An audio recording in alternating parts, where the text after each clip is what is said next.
Morning, and welcome to the AutoTalk Weekly Wrap, episode 109. And this is an express edition, shorter than the normal ones, or at least we try to be, because we're totally not off doing other things right now. Yeah. You blew our It cover. is what it is. Yes. It's you've got very impressively dark tinted windows there, Graham.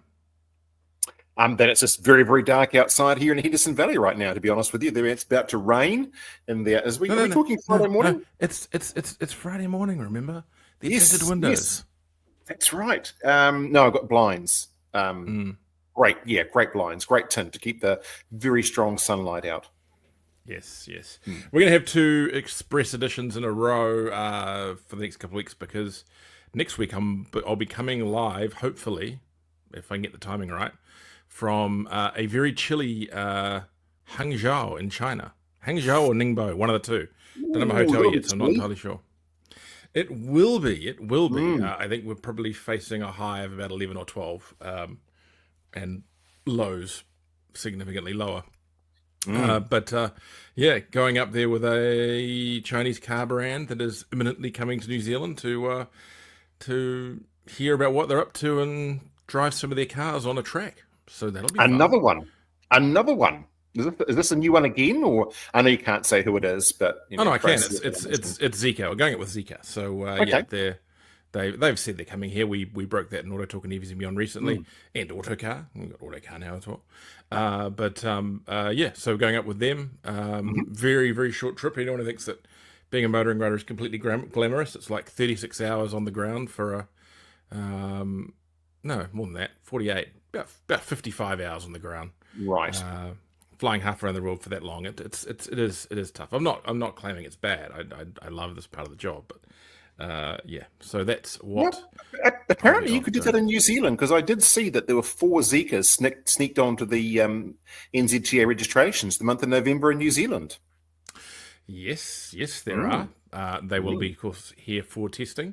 I guess the question is, I think there's more to some of the stuff than driving the cars necessarily. There's also getting an understanding of the company, speaking to senior management. Speaking to senior management is always a key. Like, it's unlikely I'd be able to speak to maybe their chief designer down here, but a reasonably high chance I get to have that chance going up to China.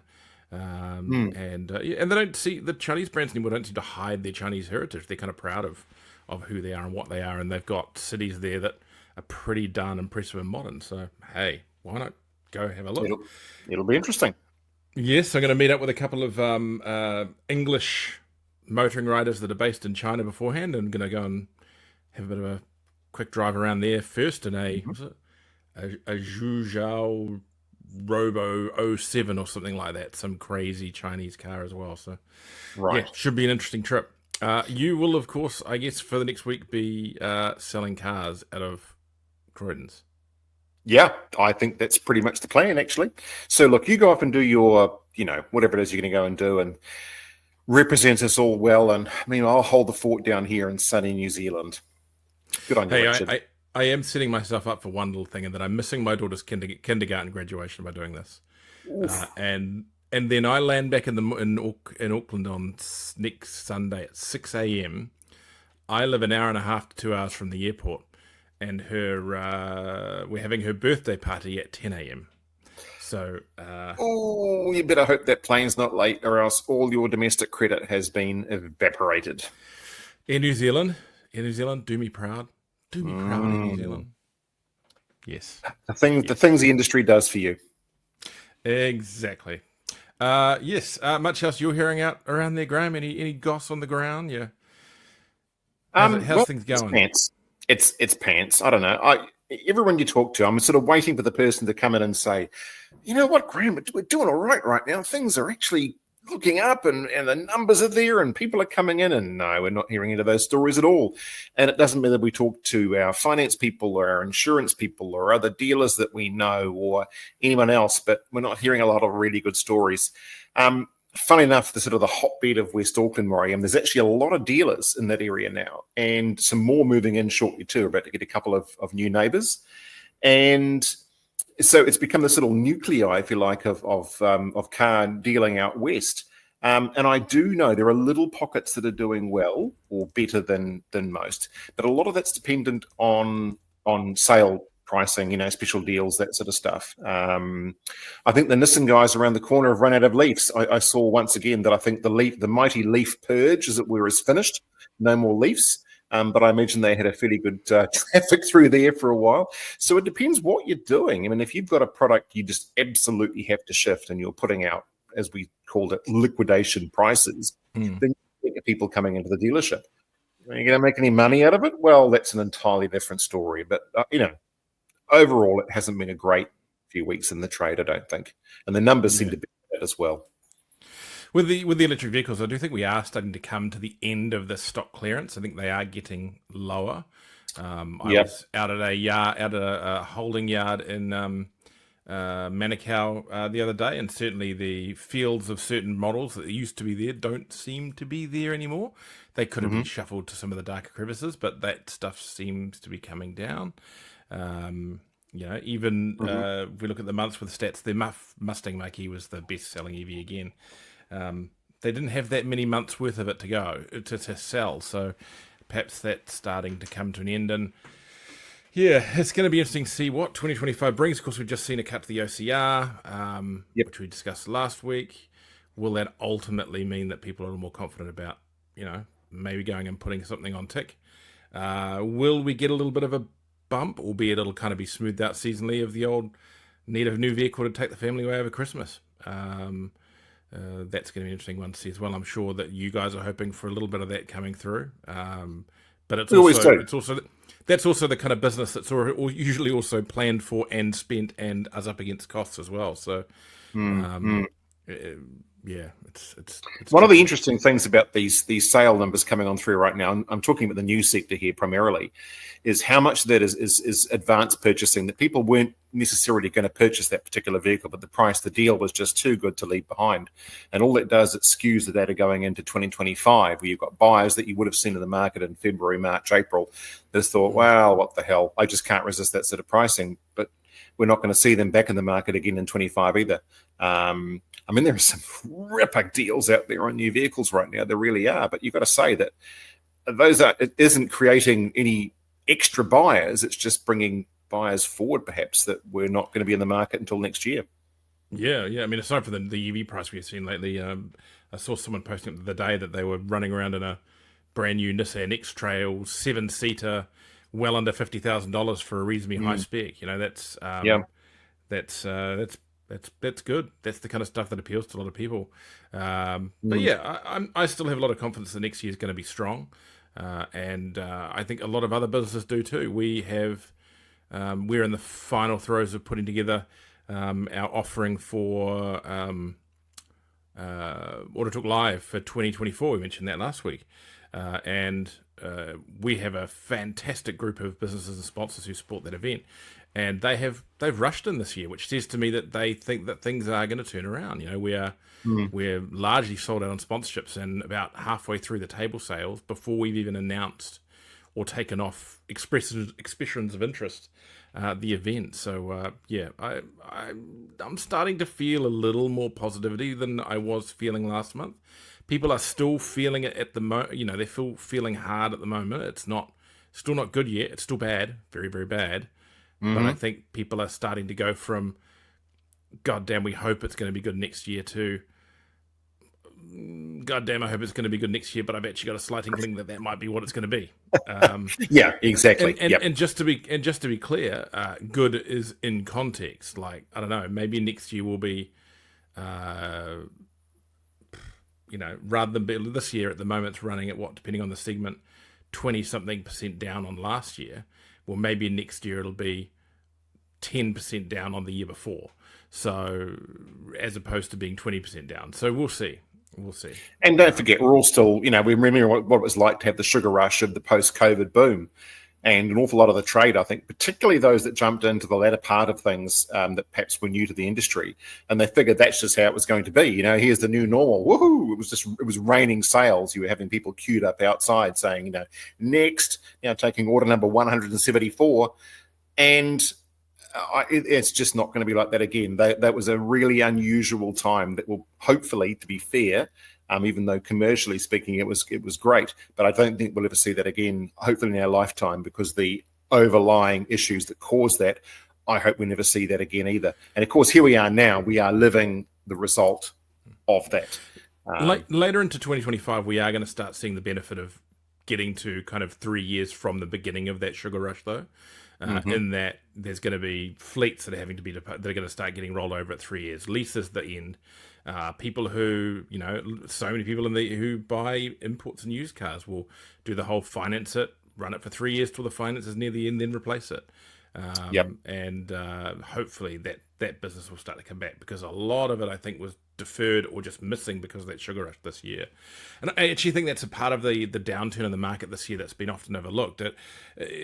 Though I've been pretty good at pushing it when it comes to electric vehicles, it's not just the fact that people aren't buying or aren't confident in buying, is that because we had such a massive market for the previous 2 years for artificial reasons, that people just don't need cars this year.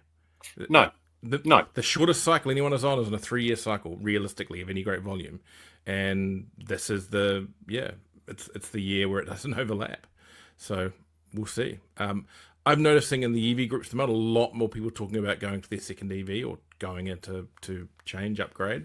A lot of that, I think, is them coming off their first one. So they bought a BYD Atto 3 or an MG ZS when it came in. Then they're cycling through now where they're off their finance, and that being able to upgrade to a Marquee for the same price as what they paid for a little Atto 3 or a ZS is looking pretty freaking appealing. So that's also tech too. So the EV sector is turning over tech just so quickly that do you feel there's an element of redundancy that people are starting to think, my whatever it is I'm driving right now actually is old tech by comparison, and particularly in the influx of new Chinese brands coming to market that are just showing astonishing figures in terms of range and charge times and features, that it's just a compelling argument to upgrade, because what you are driving now is literally already outdated.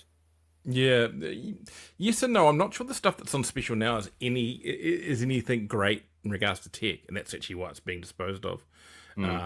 So it's a tricky one on that. The tech thing's interesting in that one of the real barriers I think that the ICE car market has, particularly the Japanese vehicles, is that because I'm very supportive of Japanese cars. They build the best cars in the world as far as I'm concerned. But it's not just that the ICE element is a bit of an issue at the moment. Or it's not at the moment. Probably better off having an ICE and a hybrid at the moment. But the interior tech, the tech, infotainment, all that kind of stuff is slipping behind. But you'll see how that goes over the next little bit. That also comes down to the fact that a lot of these brands, the Japanese brands, like what's reliable. They'll stick with what's reliable for a long time rather than chasing what could be a bit flaky. And certainly I've had some experiences with some of these more modern systems coming through where they probably have chased modernity over complete stability. So, including we had a vehicle in the fleet the other day where a staff member started up and had to drive down the road with all screens blank, including their speedometer and everything. All the screens had failed. Reset when the car was locked and unlocked. But yeah, that stuff happens. Gosh, I love my Toyota hybrids, Richard. I know. Perfect for a ram raid. Yeah. All right, let's move on then, shall we? Next story. Right, Express Edition, and we've spent 15 minutes talking about random crap. But we've kind of covered off the first couple of stories already. So, new passenger vehicle registrations declined 22%. New passenger vehicle registrations climbed by 22% to 8,964 units in November from 11,491 in the previous period last year. But Toyota was up by 12% to 3,406. So there was a lot of rental business in that, I believe. Yes. Mitsubishi dropped 29% to 757. Then Ford, Suzuki, Mazda, Kia, Hyundai, Honda, and MG, and a Volkswagen on 234. Toyota RAV4 is the best-selling passenger vehicle at 1,877 registrations. That's just massive, isn't it? I mean, there's your story right there about why Toyota led the segment. I don't actually recall ever seeing the RAV4 with that volume. Yeah, that's just straight to rental markets. then the Corolla, and then the Ford Everest. The Ford Everest is very heavy into rental markets at the moment. Yes. Yaris Cross, Mitsubishi ASX, another heavy rental car. We will actually pull out in the next couple of days. We'll have the rental figures on these, so we can talk about those next week. Commercial registrations were actually up 6%. Market was Ford on 915 units, with Toyota next, and then Mitsubishi. Ranger was the top commercial 814, with the Hilux on 551. So a interesting market there. Down on passenger, up on commercials, but that RAV4 figure, yes, a good car, deserves it. Getting a little bit longer in the tooth now, that car. So we're wondering if we're that far away from a new RAV4. They do tend to run quite a long cycle on that vehicle. Now, buyers, that's just we've got a bit more of a breakdown of statistics here through the MIA. So year to date, 22.5% down on last year. The light passenger segment is down by 5% year to date. Where are we? No, I'm reading that wrong. Where are we? Well, I think the number that we're looking at, the 22% down year on year, and that's a substantial drop in the numbers. And I don't know what the stat right now is for use, but that's significant. Here's the key number, though. In November, business buyers accounted for 50.2% of the market, and rental buyers 40.6% of sales. That's for the light. Is that for the light commercial? That is for the whole market. For the whole market. Yeah. Yep. That's a lot. Light passenger 31.7% was rentals, private 32%, business 34%, and in light commercials it was rental 3.8%. Well, that's quite different. So yeah. So maybe that would be. Oh god, it's too late at night to do numbers. Anyway, morning. Yeah, morning. Anyway, yeah. It was a shit month, but rentals were good. That's how we put it. There we are. And that's pretty demonetized off YouTube there. Used import passenger registrations down 28%. Down to 6,920 units from 9,644 in the previous period. Twitter led with 2,422 registrations, but that is down 50% from this time last year. Then Nissan and Mazda. And we felt it. I think every particularly used importer dealer felt it. That November just felt in the first week like we'd fallen off yet another small little cliff, having gone down the hill. And it changed. We talked about it on the show. It changed really quickly, but we felt that November could have been the worst month the industry had faced thus far. And those numbers, I suspect, might bear that out. That was a really, really tough month, and it felt it. Yeah. Now, I don't have the numbers in front of me, but apparently we had a really big month for used imported arrivals, up, I think, 40-odd% month on month. The problem being is that with the market so low, we've seen a contraction in the number of ships that are coming down. And so one big ship coming either side of the date, either side of the first of the month, could really impact that number. So it's very hard to tell yet if that's a significant number or not. But we'll keep analysing that as we go. I believe, anecdotally, I believe not. I believe the scenario you're talking about is exactly that. It's just an overlap of ship arrivals. It's got nothing to do with an increase in numbers coming out of Japan. So I'm hearing. And you know what? If you look at the compliance shops and the number of vehicles they've got coming on through in the last couple of weeks or so, and there's not been an uptick of numbers there. So I think it's just the spread, the way the sailings work, has just favoured that month for arrivals on the ground as opposed to what now might be happening in December. Now, Christchurch, what the hell is going on down there, guys? And if you know a dealer around the corner from you that's acting the fool, go and bitch slap the mofo, because we have been hearing too many stories of odd goings on down there, which is weird because I know some of the loveliest dealers in the country that I know are down in that thing. But we've had our friends at IC Cars. We had another case recently with a issue around a very similar to the case we're seeing today. Banned motor vehicle trader refuses to comply with tribunal order. A Christchurch used car dealer recently banned from the Motor Vehicle Traders Register for 5 years for failing to comply with an order by the Motor Vehicle Disputes Tribunal has yet to make the required payment. Banned trader Hamish Cross has not paid $250 to Mark Simons following a tribunal order in August, Stuff reports. The tribunal found that a 2016 Nissan Tiana purchased by Simons from Cross for $4,700 in February breached the guarantee of acceptable quality, and now the defunct Syndicate dealership Vehicles at 8990 Limited had failed to repair the car in a reasonable amount of time. God, Didn't pay the bill. Is there an acceptable standard of quality for a $4,700 car from a dealership? I'm looking at thinking a 2016 Tiana for $4,700. I'm thinking, well, that certainly wasn't your average Tiana, was it? But then you read through the story, and there's a bit more to it too. That apparently, what did they say? There was a particularly acrimonious exchange of discussion. What did they say? Noted the two parties' animosity in the pre-litigation correspondence. So they're at each other like gangbusters. So, who's to blame on that one? The person that thought a wise decision was to spend $4,700 on a 2016 car that should be, $14,000. Bargain. Yeah. So 330,000 Ks and all the oil's nearly all still in it. But it's gone south. And, at some point in time, you've not only have you been to the tribunal and you've lost, how long do you want to keep kicking the can on this one? You've lost. That was a typo, it seems. It was actually, looking at it now, it's actually a 2004 Nissan Tiana. Oh, okay. All right. So, yeah. That makes more sense. They're forgiven. However,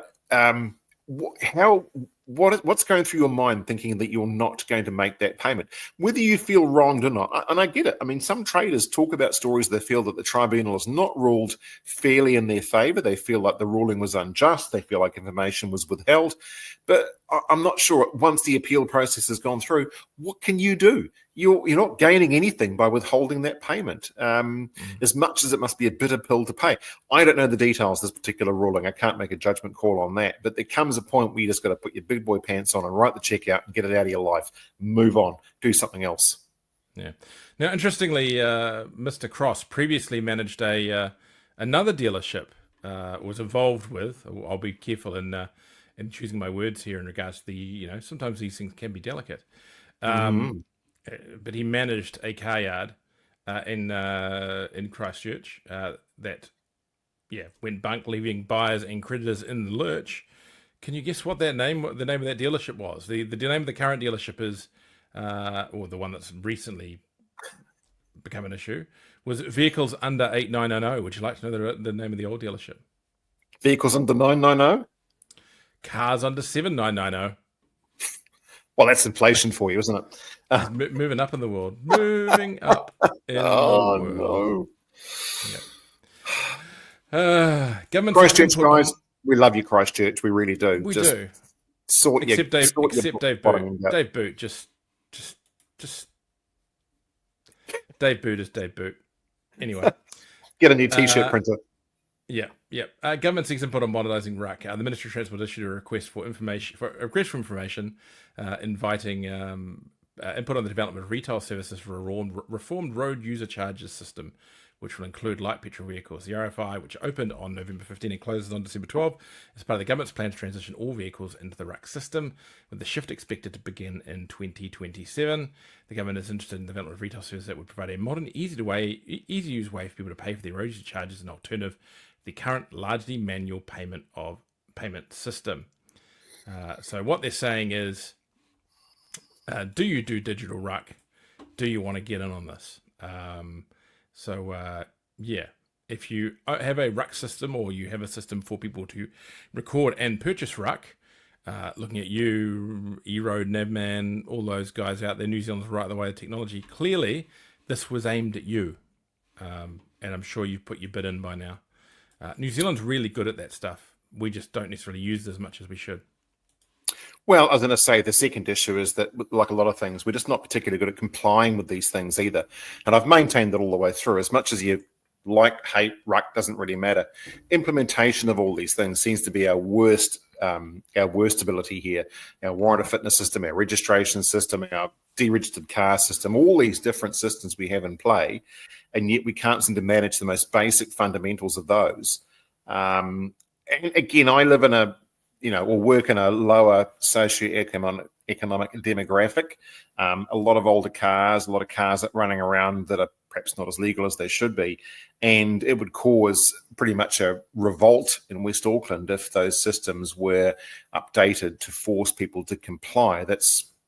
I hope it works, but I think there's a real battle in terms of compliance ahead once you get outside of the sort of the rosy world of the inner city of Auckland and Wellington. I also note that we're talking about this on December the 6th, and submissions close on December the 12th. For something as enormous a project as this, that was a reasonably short window, do you think? It was less than a month? Look, I think they knew who was going to submit, and it's just a case of formalising the process. I have very little doubt that the likes of E-Road and Teltrek Navman and the AA and VINs, VTNZ, who are likely to look at it from the other side of it, I'm sure they were all very much in the picture, and this is just a chance to, formalise. Yep. The other aspect is that this went out a week or so ago. I passed it to my transport team, and they took a wee while to get it up, so they're going to go get a wrist slapping for that. But that's just the reality of life sometimes. Yep. I've got the emails. Yeah. Interestingly, I'm not sure you're having a similar issue, or you've seen a similar issue or heard a similar issue. I have a different issue with the licensing system at the moment, with the vehicle licensing system at the moment. And I'm a good boy, and I went and we're looking 2 or so months ago now, fresh registration and a top-up of ruck on my wife's car. Did it online. It's supposed to arrive nicely in the post, etc., etc. Nothing's arrived. And I thought, well, maybe this is just a one-off and Okay. It's gone missing. But then I was speaking to a friend on the weekend. He did the same thing with ruck for his van. Hasn't arrived. So I'm not sure, and we might do some digging if there's some kind of delay with the system. But I think I'm literally 2 months out now and there's nothing.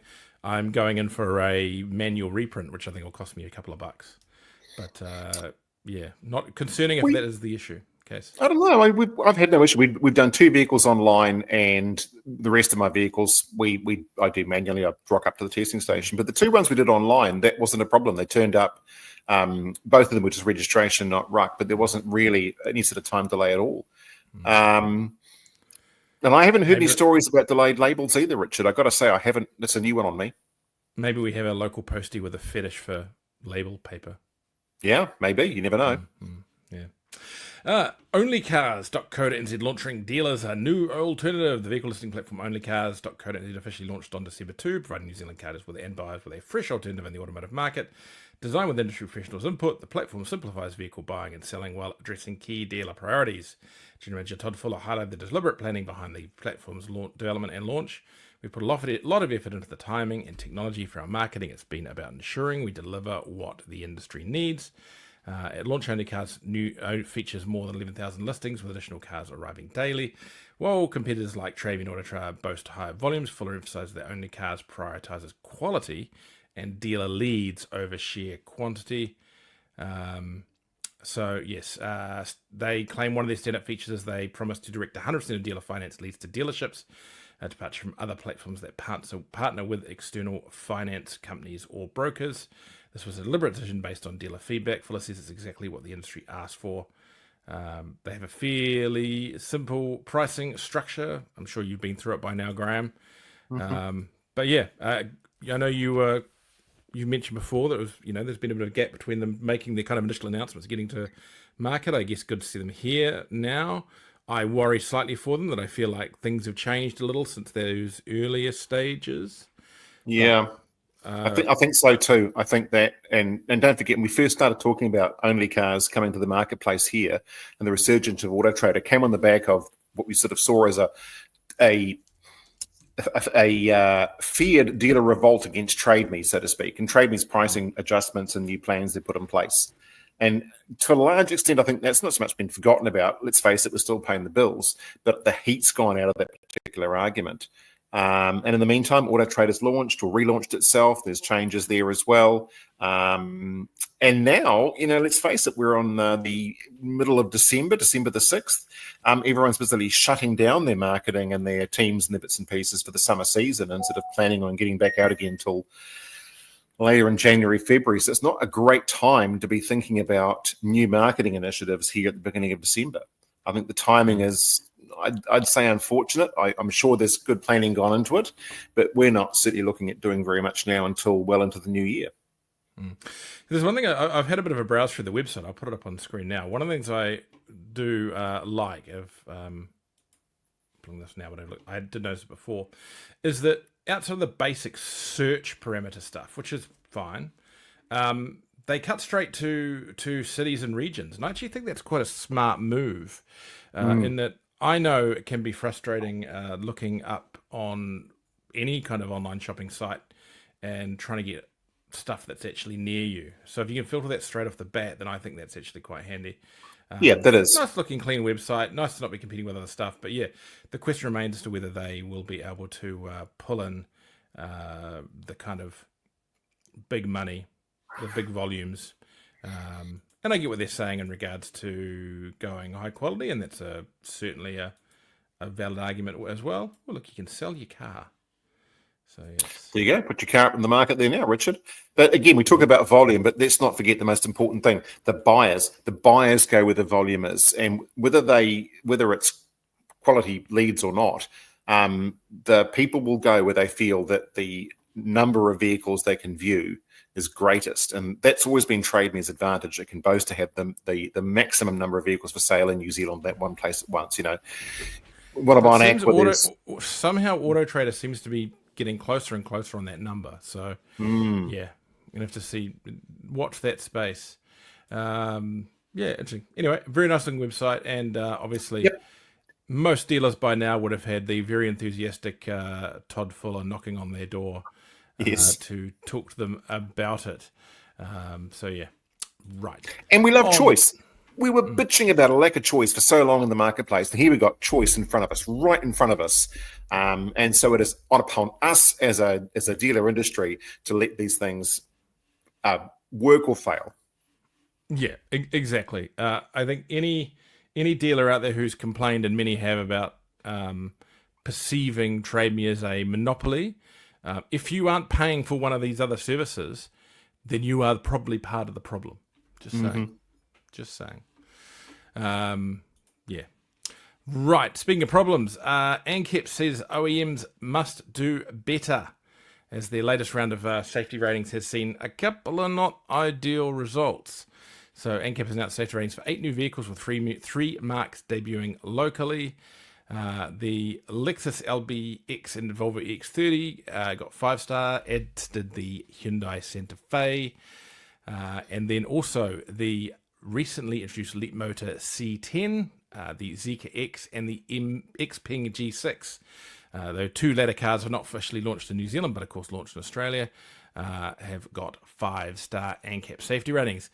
The Jeep Avenger got a 3-star safety rating. I don't think it was massively unexpected. It's an older platform, a small little vehicle. But the interesting one is the new MG ZS Hybrid failed to get a 5-star. It got a 4-star. Which is not great for a car that was likely to have quite a wee following when it comes to the fleet market. It'll be interesting to see if they can go for a retest or reject specification to get that up. But concerning one there, particularly when other Chinese brands are kind of kicking ass, it seems, in the safety. And if I run through, the Leapmotor got full marks for side impact and oblique pole tests, performed well on child occupants, maximum in the frontal offset and side impact tests, with protection of both child dummies rated as good. And that's the kind of stuff you need to hear if you're considering a new brand. The Zeekr X, 5-star result, maximum points in side impact, moderate risk for front structure, but still pretty good. The Xpeng G6, high marks for its AEB performance. The Xpeng's very big on its self-driving features. The high scores for its driver and passenger protection. It's got a center airbag, all sorts of stuff like that. There are close to 100 current 5-star ANCAP ratings for alternative powered vehicles. ANCAP's pointed out. They're actually an electric vehicle show, and I met with Carla Horwig, the chief executive there, recently. The ZS Hybrid received a 4-star safety rating. It's been able to treat 5 stars for its performance in the adult occupant protection assessment area, with a 75% result where a minimum of 80%, minimum score of 80% applies. Crash test saw mixed results, There's no centre airbag, so they had a limited score there. In the full width frontal test, the seatbelt for the rear passenger allowed excessive forward movement, resulting in marginal protection of the head and adequate protection for the neck and chest. This is the problem. I'm not saying the MGs are unsafe, but they did make a little bit of a note last year in Australia about ANCAP perhaps reaching a little bit on some of the modern safety assistance technology that they were expecting to get a 5-star. And I get that, and I agree with that line of discussion. The concern that's happened since then is, since those comments have been made, they've had 3 cars that didn't crash, not badly, but completely up to the 5-star standard. So, I still have faith that MGs are safe. I've got a ZS hybrid sitting literally up my window, but maybe they just need to do a little more tweaking around a few things. 5% is not much to miss by. Well, however, though, we're missing a little point here. So one of the big bogeys about the influx of Chinese vehicles to the marketplace, and I'm talking about the average sentiment of Kiwis was, these Chinese vehicles are all badly built, they're all unsafe, they're all made out of, melted down railway wagons, all the yada, yada, yada. We are seeing this influx of new models coming through, almost consistently getting 5 stars, 5 stars, 5 stars, 5 stars. Strong 5 stars. Yep. There's one area the Chinese product of the new range of product is really excelling in, and that is vehicle safety. And it just sort of underscores how the old sentiment and the thinking about what this product was like only 2 or 3 years ago, that's definitely yesterday's fish and chip wrapper now, as far as news is concerned. Yes. They've in many cases taken the lead. So MG engineers sorted out. I own an MG, and it was a 5-star one, so you can do it. Sort it out. Just tidy up that last 5%, and don't let the side down. Speed run. Twin New Zealand targets a 46% CO2 reduction by 2030. Twin New Zealand is committed to carbon reduction targets across its businesses, from its operations to the lifetime carbon emissions of the new vehicles it sells. In its latest 2024 sustainability report, Twitter aims to reduce greenhouse gas emissions in the transport sector. Based on a 2019 benchmark year, it has a 2030 target of a 46% emissions reduction. The New Zealand government's commitment to the Paris Agreement has led to it setting a target of being net carbon neutral by 2050.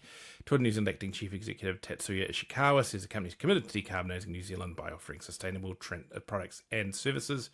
We've set ourselves an ambitious CO2 reduction target, one that forces change on us, but we also acknowledge challenges along the way. 2 years into its decarbonisation plan, Twitter New Zealand reports that operational emissions are on track to meet the target of the end of the decade. Initiatives to use more renewable energy and install solar panels so that stores are paying off from a carbon point of view. With reducing the tailpipe emissions of the vehicles it sells, it's more challenging as several factors determine the success of reaching the goal. Yes. Interestingly,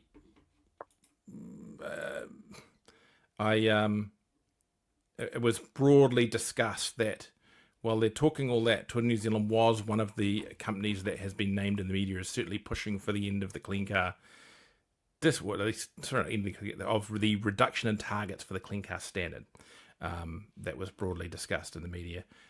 But look, I think they're doing incredibly well. I think as far as functional reduction of emissions by getting the most number of riders on the road, they've done a lot more than anyone else. And I've loved some of their more interesting efforts around things like, they're now making fuel cell generators available to the commercial industry. There, with the America's Cup, they tied in the use of hydrogen fuel cells into the chase boats, things like that. They're a clever company doing clever things. I think that New Zealand is doing very well with a Toyota Japan, which has the right intentions, but perhaps is still working on a basis of Japan's need for transport rather than New Zealand's, and that's what Toyota should be doing. And they like hybrids rather than electrics, and if you really want to get fully down that decarbonisation route, you need more electrics. Sorry. We are still a very small little nation at the bottom of the world, and we're not particularly high on any global manufacturing companies base off. We're a couple of hours of production. So that's it. An afterthought on a Friday. Yes. Right. Webb displays a $1.5 million car collection in Auckland.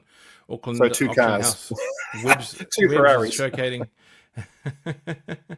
$1.5 million worth of collected cars before bidding opens on Sunday. A 1988 Holden VL SS Group A Walkinshaw is headlining the auction. There is a Ferrari there and a classic Porsche, and it's the Walkinshaw VL that's headlining the auction. According to Webbs, these cars have become... Yeah, they are. According to Webbs, these cars have become highly sought after collectibles because of their association with the division and their limited number of produced vehicles. I would take a wild guess that car's going to end up in Australia. There's also a 1971 Holden HG Kingswood wagon in original condition, a car that I have a slight history with, and that's what my granddad drove when I was younger. Other items included 2011 Mercedes-Benz SLS AMG, 2012 Ferrari California, and a 2016 Aston Martin Vantage N430 Roadster. Anything catch your eye there, Graham? I wouldn't mind the California just quietly. I actually sold, back in my old days in the damaged vehicle auction industry when I started out in the 80s, I sold a VL Walkinshaw that had been really badly damaged. And the quick story of that one, it had been on a certain dealer's yard for sale for a very, very, very long time. Because if you recall, believe it or not, when those VL Walkinshaws were on the market, in the latter stage, they're impossible to sell. You could walk into a Holden dealer and get one for a particular, or an HSV dealer and get one for a substantial discount because they couldn't sell them. They couldn't give them away towards the end. This thing had been on display in the showroom for a really long time. They finally sold it, and the sales manager of the unnamed dealership took it out for one last little quick run round the block and parked it up, stacked it. And that was the end of the sale. And it was, I think, the last Walkinshaw to be available for sale in New Zealand. And I got to sell it as a wreck. And it got rebuilt. And it's probably happily trundling around the market right now. In saying that, if they built 1,000 VL Walkinshaws, so the popular sentiment goes, there's at least 3,000 on the road now. So the industry for rebuilding is... All right. Armstrong opens Lexus of East Auckland dealership in March 2025. Armstrong Automotive Precinct in Tarakau Drive, Botany, will be joined by a new standalone Lexus of East Auckland dealership opening in March 2025.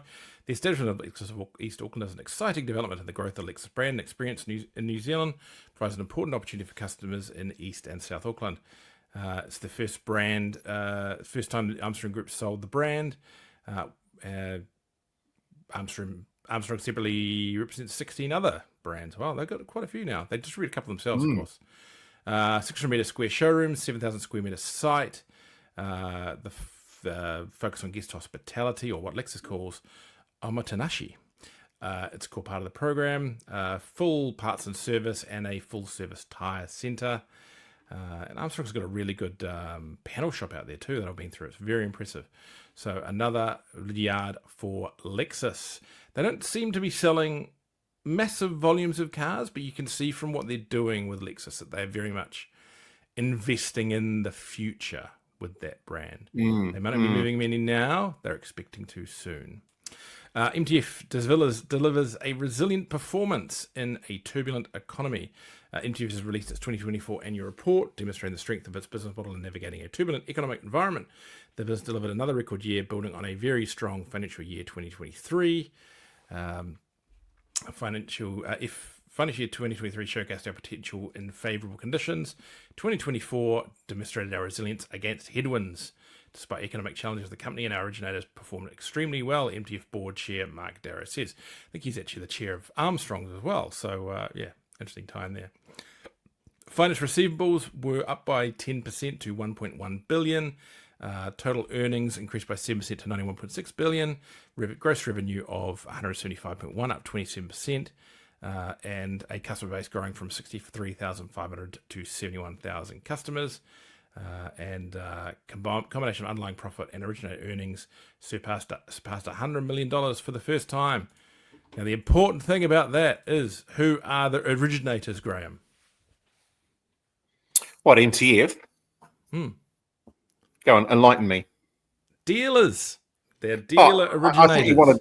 I thought you wanted names, and I'm sure everybody, surely to God, knows that it's a dealer originated business. In fact, I know some dealers that have stuck with this in terms of shareholding all the way through. That is a big chunk of $100 million going into dealer pockets. And I suspect for those dealers, that's a really nice thing to have right now. Yeah, depending on how you manage your book, but yes, yeah, I think it is. For the record, I'm not an MCF dealer. We do use their services occasionally, but I don't have shareholding in them. But it's a bit like a lot of things that you sort of look back on now and think, that wouldn't have been a silly idea to have done 25 years ago. No. Nissan cost-cutting to avoid collapse. Chinese EVs being blamed for the near collapse of vehicle manufacturer Nissan. Social media such as Daily Mail, which adds Nissan chief executive Makoto Uchida is taking a 50% pay cut, and the chief financial officer Stephen Ma is stepping down. The Japanese automotive firm, which employs 7,000 people in the United Kingdom and 70,000 in the US, has embarked on a huge cost-cutting program after suffering heavy losses. It says, also referring to in the Telegraph, Forbes, the Financial Times, and Bloomberg. Nissan said last month it would axe 9,000 jobs and 20% of its global manufacturing capacity as it scrambles to reduce costs by $2.6 billion in the current financial year amid a sales slump in China and the US, its two biggest markets. The Yokohama-based firm vowed in March to cut costs of making electric vehicles by 30% in a fight back against the super cheap models that have been surging out of China. Daily Mail says insiders fear the moves may not be enough as Nissan struggles to stay competitive with rivals who have pushed ahead more successfully with popular hybrid cars. There has been some discussion in media, of course, that sorry, I didn't have that the whole time, that the company has 12 to 14 months to live. I call that a steaming pile of bullshit. I don't believe Nissan is going away. I can't see the Japanese government letting it die, though I do suspect that we will see a greater merger of Mitsubishi and Nissan, probably with some Honda interest, and Renault will be gone burgers from the whole deal. Yeah. The risk of these sort of stories is this one's made its way through all the major news outlets. And so whether that is true or not, it doesn't matter. It's the sentiment in the article. And you've got to think, a Nissan buy, and I feel sorry for the Nissan guys right now sitting there scratching their heads. The customer comes and says, well, I heard that your company is going broke in 12 months, so I don't want to buy one of your cars, because I don't think you'll be here, according to the news, in 14 months. And that consumer sentiment, that is a tough one to overcome when it gets that sort of gravity. I'm like you, I don't believe we're going to see the back of Nissan in 12 or 14 months or so, but I do have to say that if you look at their product line at the moment, it's not terribly exciting. There's some good value there, but you're right. The Leaf, the electric vehicle offering they've had has been overturned and superseded by the Chinese product. There's not been a lot of really new, exciting stuff coming on through. They don't do cars in New Zealand anymore. In fact, even globally, cars aren't really part of their main focus, the SUV market, but there's been some good competitors. So I think this has got quite a few structural issues to work through. And I think this is one of those stories we're going to be talking about for quite some time, about what the new version of it looks like. But it will have an effect, I think, on sales. It'll be a self-fulfilling prophecy to an extent that the people that don't know better. Right, and our last story for the day is just to make us feel just slightly less alone. And it's something that we may have I think we've touched on this before in the stream, that it was coming. I was over at events, and the market over there certainly seemed to be indicating they were watching us, waiting for that to drop over there. Private buyers deserting the Australian new car market. The Federal Chamber of Automotive Industries says a softening demand for new vehicles in November 2024 reflects cost of living pressures for private buyers in Australia. However, it says the preference for hybrid and plug-in hybrid technology in new vehicles continues. In November, 99,091 new vehicles were delivered in Australia. Wouldn't that be nice to do in a month? That'd be nice. We'd have that. A decrease of 11.6% from the same period last year. From a historical perspective, the 2024 year-to-date result is strong. FCI Chief Tony Webber says, however, the market is starting to show several clear trends. The first half of 2024 recorded market growth of 8.7% compared with 2023. Since July, the market has declined by 8.2%. The private buyer segment continues to struggle with a decline of 16.6% on November 2023. There's your canary. Yeah. So, yes, hopefully we all come out of it alive.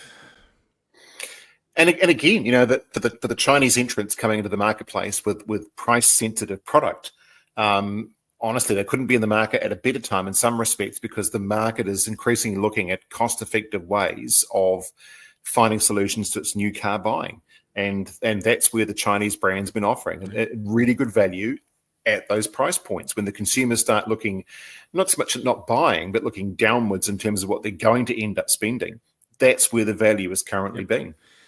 This week we saw Haval, so GWM, their passenger car brand, which seems to do very well over there, not quite so much here, setting record numbers. And Chery, which to me, their vehicles tend to be a little bit more down market than some of the other Chinese brands, not in a bad way, but they're focusing on a value end of the market. They seem to launch every new model they launch over there seems to just find popularity reasonably quickly on a scaled level. They're a new brand, simply because I think people are just really keen to buy cheaper cars, and Australian cars have gotten more expensive in the recent years. It's been interesting to see some of the prices in comparison to New Zealand. So, yeah, it's going to be an interesting time for Australia as well, and we'll watch them. I'm almost happy that we're ahead of them though, because hopefully that means we'll come out of ahead of them before too. So yeah, we'll see. They could use some good used imports in there. Just saying. Isn't that the challenge we're looking at, is the balance between the Australian and New Zealand marketplaces? If there's ever going to be any sort of influx of used imports from Japan, primarily going into the Australian market, which they're busily trying to avoid at all costs from a new vehicle perspective anyway. But that may certainly have an impact if it happens on Australian consumer buying patterns, but it also might have some negative influence upon our marketplace here as well. So there's that delicate balancing act in play.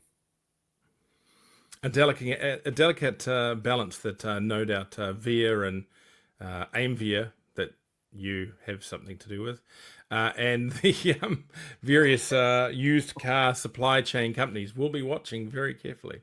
So Indeed. To see what they say and what happens there.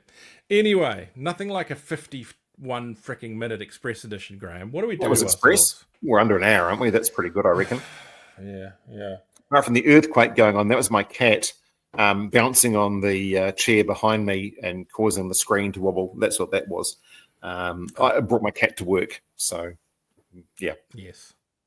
It's been an interesting week of news, not so much a case of big stories, but there's a lot of stuff going on. And as we lead up to Christmas, I think we've got a couple more weeks of people actually caring what happens, and then possibly 4 or 5 weeks when no one actually gives a damn. And the toasts of December the 31st will be just, thank God that's over. I don't know if we'll go away, though. I think we might try and keep some form of this service on over the Christmas break, just to annoy people. Well, people might read it from the batch or listen to it from the batch or the holiday house. But I suspect, once again, I think, given how horrible the year has been, a lot of businesses are going to be not looking to let up over the Christmas break if there's an opportunity for a sale or a service or some sort of provision product to put forward, because you need every single dollar in the tin that you didn't make through the course of the year. Even if it's up, even if you were selling stuff on December the 31st, it's better that you did it than you let it go. Yep. Right. Excellent. Thanks, everyone. That's all from us. We'll see you next week. Hopefully. Richard from China. Yeah, something like that. Me from sunny Auckland. Catch you around later.